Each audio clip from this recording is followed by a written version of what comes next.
আসসালামু আলাইকুম প্রিয় দর্শক, অন্যমঞ্চের আলাপচাইতে আপনাদের সকলকে আমন্ত্রণ জানাচ্ছি। বাংলাদেশের রাজনীতিতে আবারও ফিরে এসেছে 2024 সালের জুলাই আগস্টের গণ অভ্যুত্থান নিয়ে বিতর্ক। এবার বিতর্কের কেন্দ্রবিন্দুতে বিরোধী দল নয়, বরং ক্ষমতাসীন বিএনপিরই এক সংসদ সদস্য নীলোফার মনি চৌধুরী। একটি টেলিভিশন টক শোতে তিনি এমন কিছু প্রশ্ন তুলেছেন যা শুধু রাজনৈতিক প্রতিপক্ষই নয়, তার নিজের দলের মধ্যেও আপাতভাবে অস্বস্তির কারণ হয়ে দাঁড়িয়েছে। কেন আপাতভাবে কথাটা বললাম? কারণটা পরে আস্তে আস্তে ব্যাখ্যা করছি। কেন তিনি বললেন আন্দোলনের সময় স্নাইপার ছিল?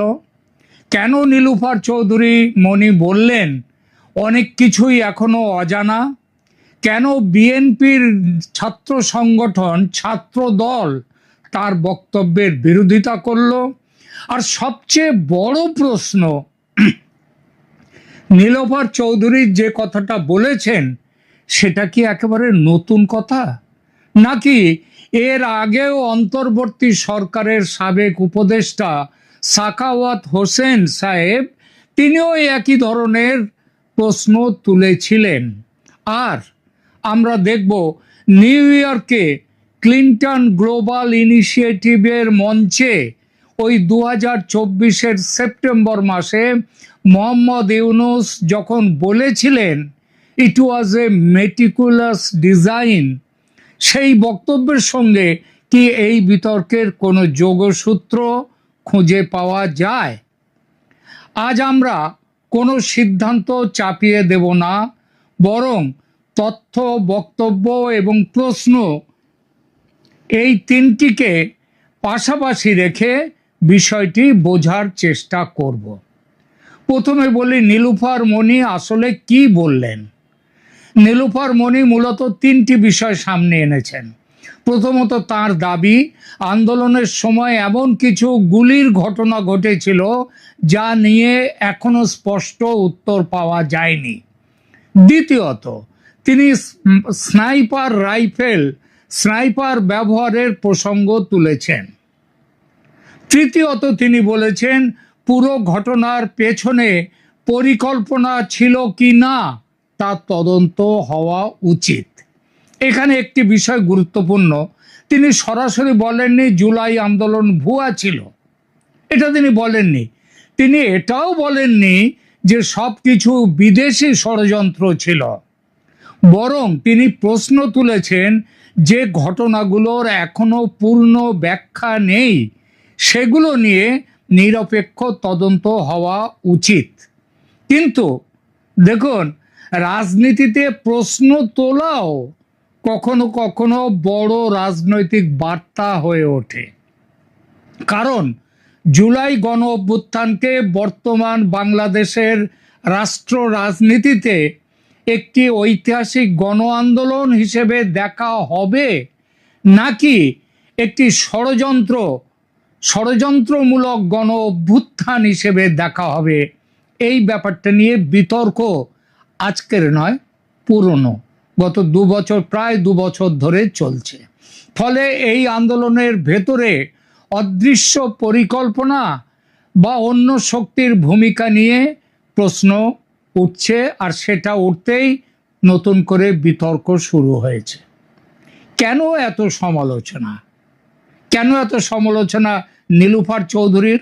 গতকাল আমি বাংলাদেশের বিভিন্ন পত্রিকাগুলো দেখছিলাম, তাদের অনলাইন সংস্করণ, এবং সেখানে আমার দেশ পত্রিকা তো একেবারে ভয়ঙ্করভাবে এই নীলুফার চৌধুরীর বক্তব্যের বিরুদ্ধে বক্তব্য রেখেছেন। এবং গতকাল আমি দেখছিলাম মাসুম হবেন, তিনি আবার জামায়াতের নেতা, তিনি বলেছেন বিএনপি তারা ওই গণ আন্দোলনে, জুলাই আন্দোলনের বিরুদ্ধে চলে গেছে। তো সমালোচনার প্রধান কারণটা হচ্ছে রাজনৈতিক। 24শে জুলাই আন্দোলন নিয়ে বিএনপির অবস্থান কিরকম জানেন? অনেকটা সেই ধর্মেও আছি, জিরাপেও আছি, মানে পরস্পর বিরোধী দুই শিবিরে দুদিকেই আছে। শেখ হাসিনা ফ্যাসিস্ট, অতএব হঠাও তাকে। 24-এর আন্দোলনের সমর্থনে তাই নেমে পড়েছিল বিএনপিও। জামাত সহ মৌলবাদী শক্তি ও জামাতের ছায়া ছাত্র জনতার সঙ্গে জোট বেঁধে বিএনপি ছিল। জামায়াতের সঙ্গে বিএনপির পুরনো জোট সম্পর্ক ছিল, তাই জোট বাঁধতে অসুবিধা হওয়ার কথা ছিল না, তা হয়ওনি। আর জামাতের শেকড় যে পাকিস্তানে, এই সত্যিটা বিএনপির অজানা নয়। তাতে বিএনপির এতকাল কোনো অসুবিধা হয়নি, হওয়ার কথাও নয়। কারণ বিএনপি আদর্শগতভাবে হলো একটা খিচুড়ি পার্টি। আমার কথায় কেউ বিরোধ জানিয়ে বলতেই পারেন যে বিএনপির আদর্শ বলে কিছু নেই, সুতরাং আমি কেন বললাম আদর্শগতভাবে খিচুড়ি পার্টি। যদি কেউ একথা বলেন, আমি তার বিরোধটাকে কিন্তু মানতে পারবো না। কারণ দেখুন, সব কিছুরই একটা নিজস্ব ধর্ম বা বিশেষত্ব থাকে, সেটাকেই বলা হয়, ওই বিশেষত্বটাই বলা হয় তার আদর্শ। যেমন খিচুড়িরও একটা বিশেষ ধর্ম আছে, কোনটা কতটা দিতে হবে, চাল ডাল মশলাপাতি আলু কিংবা চিংড়ি কোনটা কি দিতে হবে, সেটা হচ্ছে খিচুড়ির আদর্শ। বিএনপির খিচুড়িটা কীরকম দেখুন, এখানে পাকপন্থী আছে, পাক বিরোধী আছে, মুক্তিযুদ্ধপন্থী আছে, মুক্তিযুদ্ধ বিরোধী আছে, ভারতপন্থী আছে, ভারত বিরোধী আছে, মৌলবাদী আছে, আবার উদারবাদীও আছে, আরও বিশেষ করে বলা যায় জামাতপন্থী আছে, আবার জামাত বিরোধীও আছে। তো 24-এর আন্দোলন ছিল শেখ হাসিনা হটাও আন্দোলন। বিএনপি সানন্দে অংশ নিয়েছিল। 5 আগস্টে শেখ হাসিনা চলে যেতে বাধ্য হলেন।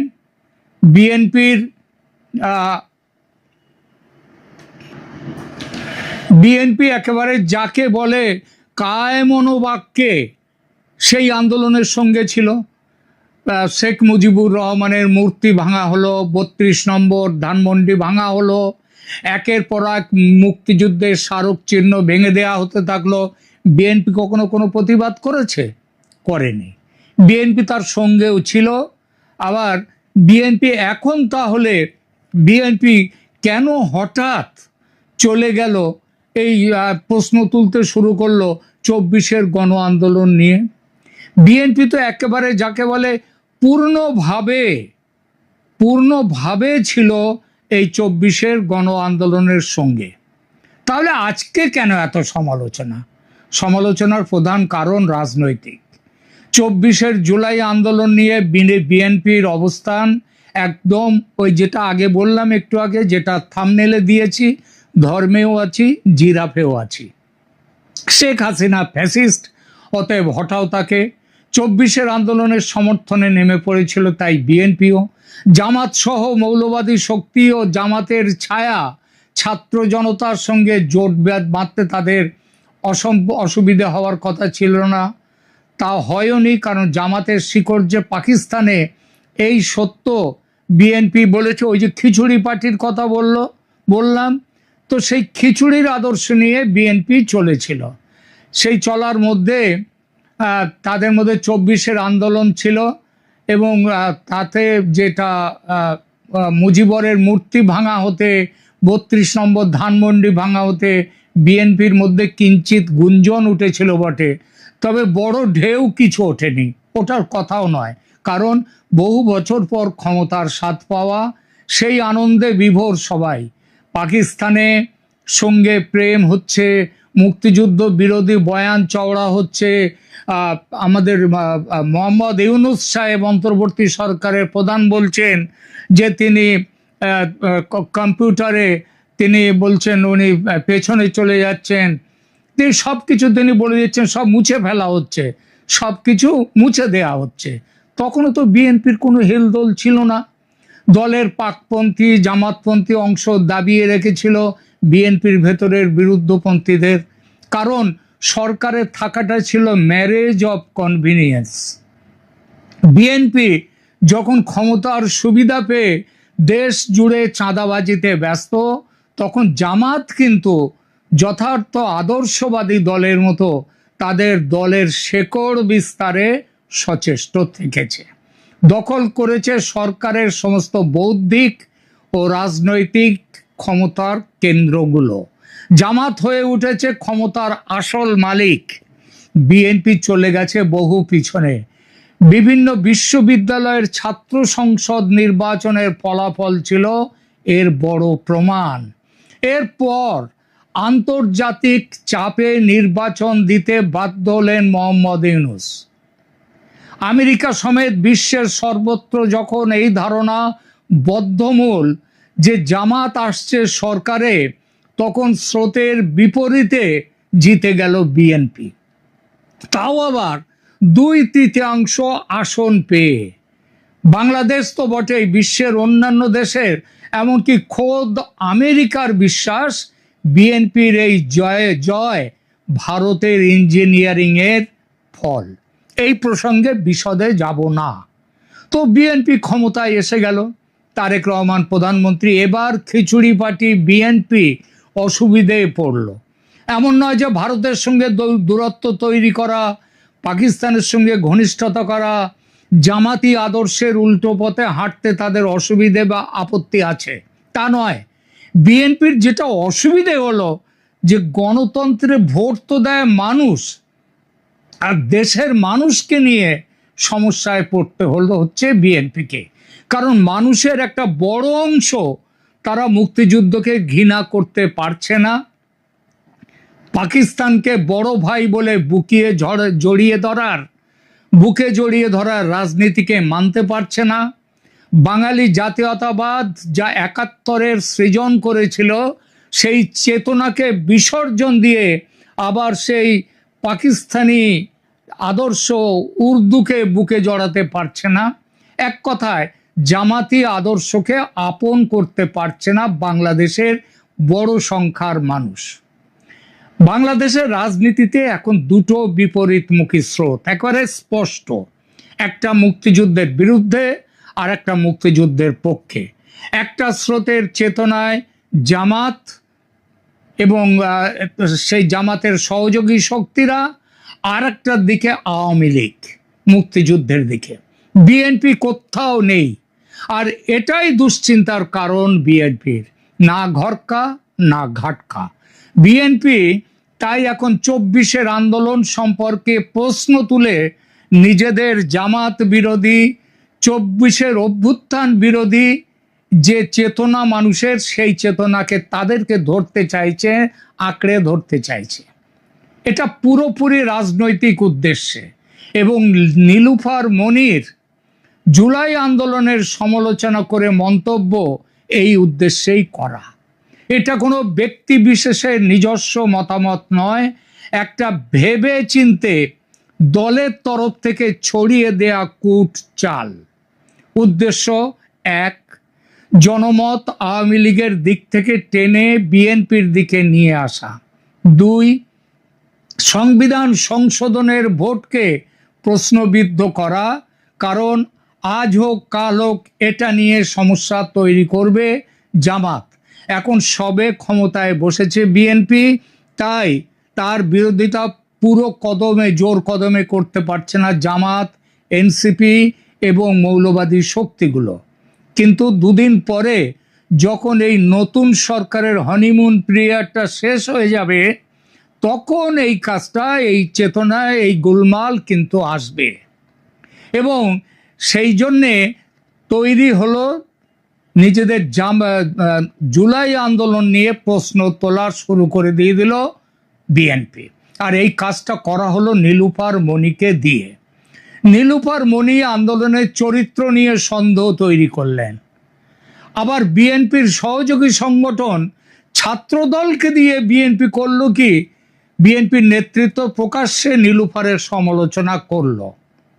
এটা হচ্ছে সেই ঘোমটা দিয়ে খ্যামটা নাচ করার মতো অবস্থা। অনেক বিশ্লেষক বলেন নীলুফার মনির বক্তব্যকে এমনভাবে ব্যাখ্যা করা যেতে পারে যা আওয়ামী লীগের দীর্ঘদিনের অভিযোগ, অর্থাৎ আন্দোলনের পেছনে ষড়যন্ত্র ছিল, এর সঙ্গে আংশিকভাবে মিলিয়ে দেখা হতে পারে যে এটা হচ্ছে ষড়যন্ত্র। কারণ প্রশ্নটা তো উঠে গেল, কে গুলি করেছিল পেছন থেকে, পুলিশ তো ছিল সামনে। অন্যদিকে নীলুফার মনির পক্ষ নিয়ে আবার একদল বলছেন তিনি তো আন্দোলনকে অস্বীকার করেননি, শুধু আন্দোলনের কিছু অমীমাংসিত দিক নিয়ে প্রশ্ন তুলেছেন। এই দুই ব্যাখ্যার সংঘর্ষ থেকে কি হলো, বিতর্ক আরো বেড়ে গেল। এই প্রসঙ্গে উঠে আসছে সাখাওয়াত হোসেনের কথা। তিনি অন্তর্বর্তী সরকারের স্বরাষ্ট্র উপদেষ্টা থাকাকালে হাসপাতালে গিয়ে আহত নিরাপত্তা কর্মীদের দেখতে গিয়ে সাংবাদিকদের সামনে প্রকাশ্যে প্রশ্ন তুলেছিলেন, আহত ব্যক্তিদের শরীরে ওই আনসার বাহিনী, তাদের শরীরে যে গুলি পাওয়া গেছে সেগুলি তো পুলিশ ব্যবহারই করে না, তাহলে সে গুলি এলো কাদের আগ্নেয়াস্ত্র থেকে? আর ওখানে যে মন্ত্রণালয় থেকে তার ভেতর থেকে আনসার বাহিনীর উদ্দেশ্যে গুলি করলো কারা, কোথা থেকে? তিনি কি বলতে চেয়েছেন সেটা বোঝাতে বেশি ব্যাখ্যা করার দরকার পড়ে না, আপনারা বুঝতে পারছেন। নীলুফারও ওই একই ইঙ্গিত দিয়ে প্রশ্ন তুলেছেন, আন্দোলনকারীদের সামনে ছিল পুলিশ, পুলিশের গুলি বুকে লাগার কথা, পিঠে লাগে কি করে? তাহলে কি পুলিশ নয়? আন্দোলনকারীদের ওপর গুলি চালিয়েছিল পেছন থেকে কেউ, পেছনে মানে মিছিলের ভেতর থেকে কেউ, কিংবা আশেপাশের বাড়ি থেকে কেউ? তদন্ত চাই। একদম সাখাওয়াত হোসেনের সেই কথার প্রতিধ্বনি যেন। এই কথা বলার অপরাধে প্রাক্তন ব্রিগেডিয়ার সাখাওয়াত হোসেনের স্বরাষ্ট্র উপদেষ্টার পদটি চলে যায় একটি অকিঞ্চিতকর একটি ডিপার্টমেন্টের দায়িত্বে তাকে দেয়া হয় মুখ রক্ষার জন্য। তিনি বলেছিলেন জুলাই বা আন্দোলনের প্রতিটি ঘটনাকে খুঁটিয়ে তদন্ত করা দরকার। কোনো গোষ্ঠী কি সুযোগ নিয়েছিল? কোনো তৃতীয় শক্তি কি সক্রিয় ছিল? সবকিছুই নিরপেক্ষভাবে খতিয়ে দেখা উচিত। সাখাওয়াত সাহেব এই কথাটা তখন বলেছিলেন যখন সবে অন্তর্বর্তী সরকার ক্ষমতায় বসেছে, আবার সম্প্রতি আবার একই ধরনের বক্তব্য পুনরাবৃত্তি করেছেন। তিনি বলেছেন মুখ খুললে অনেকের কাপড় চোপড় খুলে যাবে।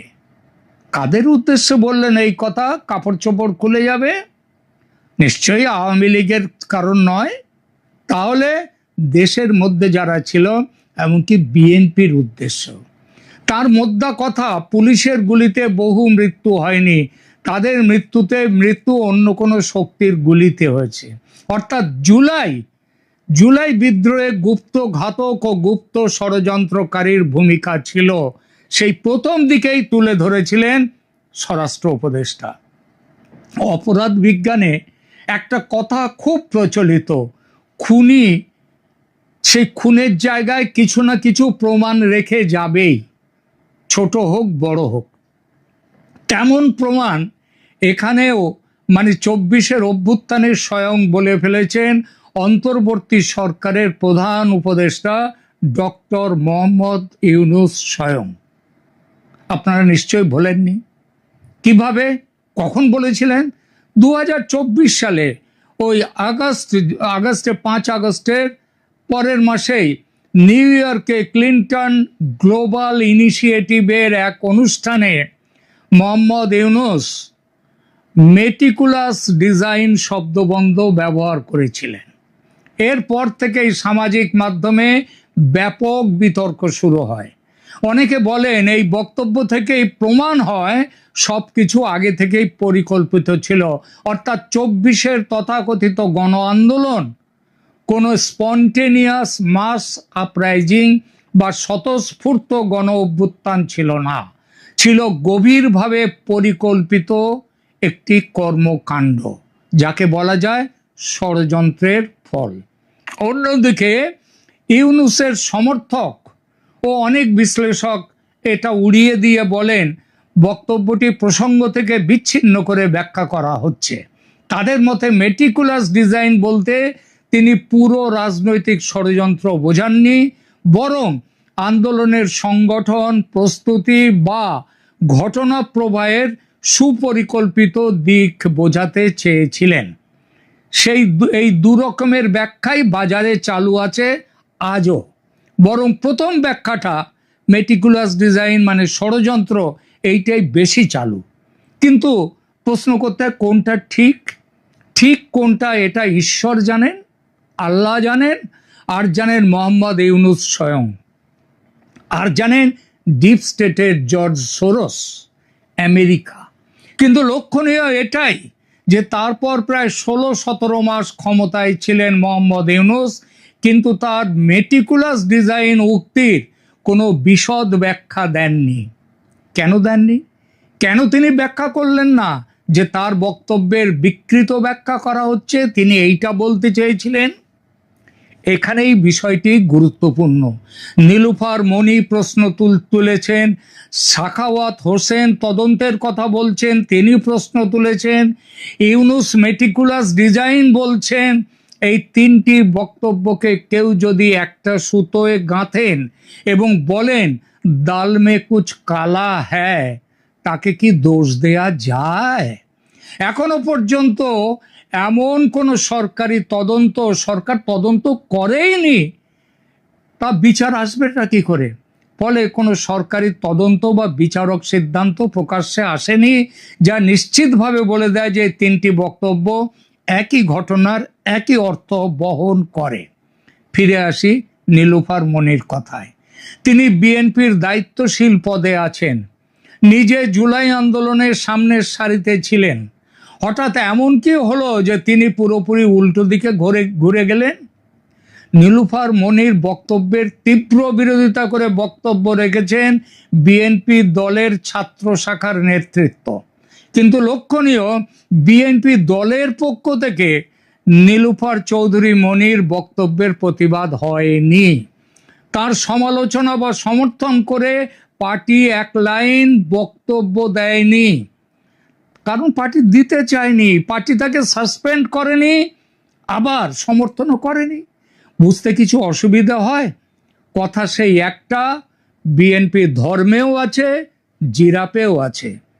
24-এর ওই জুলাই অভ্যুত্থানেও আছে, আবার যারা তাকে ষড়যন্ত্র বলছে সেই দলেও আছেন। রাজনীতিতে অনেক সময় প্রশ্নই হয়ে ওঠে সবচেয়ে বড় ঘটনা। নীলুফার মনির বক্তব্য সেই প্রশ্নকে নতুন করে সামনে এনেছে। সাখাওয়াত হোসেন আগেই তদন্তের কথা বলেছিলেন, ইউনুসের মেটিকুলাস ডিজাইন মন্তব্য নতুন করে আলোচনায় আসছে। খেলা জমছে, ঝুলির মধ্যে অনেক বিড়াল ঘাপটি মেরে বসে আছে, লুকিয়ে রাখা আছে। আগামী দিনে ঝোপ বুঝে একটা দুটো করে বিড়াল বাইরে ছাড়বে বিএনপি, তার রাজনৈতিক সুবিধা নেয়ার জন্য, এবং তুলে দেবে প্রশ্ন জুলাই গণ অভ্যুত্থান নিয়ে। সেই মৌলিক প্রশ্নটা, 24-এর জুলাই অভ্যুত্থান কি গণবিপ্লব নাকি একটি গভীর ষড়যন্ত্র? এই প্রশ্ন বিএনপিকে লাভ দিতে পারে, আবার বুমেরাং হয়ে নিজের দিকে ফিরেও আসতেও পারে। ঝুঁকি কম নয় বিএনপির, কিন্তু উপায় নেই। রাজনীতিতে টিকে থাকতে গেলে ঝুঁকি নিতেই হয়। প্রিয় দর্শক, আপনাদের কি মনে হয় নীলুফার মনি, সাখাওয়াত হোসেন, মোহাম্মদ ইউনুসের সেই বক্তব্য কি একই ধরনের প্রশ্নের দিকে ইঙ্গিত করে, নাকি এগুলোর প্রেক্ষাপট সম্পূর্ণ আলাদা? আপনার মতামত অবশ্যই কমেন্টে লিখুন, কমেন্ট করুন। ভালো লাগলে লাইক দিন, শেয়ার করুন এবং অতি অবশ্যই সাবস্ক্রাইব করুন